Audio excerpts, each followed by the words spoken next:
For today's video guys, gusto ko lang magbigay-pugay sa dalawa nating kapwa caregiver na nagbuwis ng buhay sa pagiging caregiver sa Israel. Alam naman natin guys na giyera ngayon sa Israel.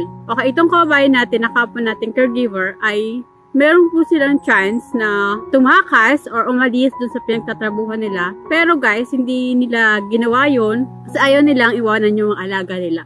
So, di ba nakaka-proud bilang isang caregiver at bilang isang Pilipino na talagang nasa puso talaga niya yung trabaho niya, di ba? Kung tutuusin, pwede niya iwan yung alaga niya, di ba? Para lang mailigtas niya yung sarili niya. Pero hindi niya yung pinili. Hindi siya nagdalang isip na samahan niya yung alaga niya. So, yan po ang mga Pilipino talagang mahal ang mga trabaho. Nakaka-proud guys kasi nga sa kapwa nating caregiver na nagbuwis ng buhay at ngayon po ay sila ay bayani sa kanilang pagiging caregiver. Okay, nakaka-proud at nakakalungkot din kasi hindi lang po sila ang nagbuwis ng buhay. Marami na rin po tayo mga kapwa Pilipino na mga namatay pero hindi ko lang po ma-identify yung kanilang mga katawan.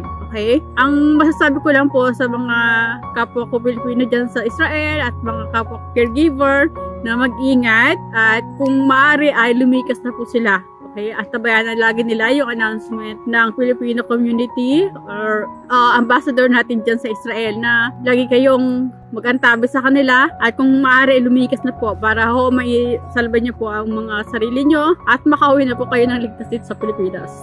Yun lang guys, ingat lang po at salute po sa dalawang kapwa ko caregiver na nagbuwis ng buhay sa kanilang pagiging caregiver. Ingat mga kabayan!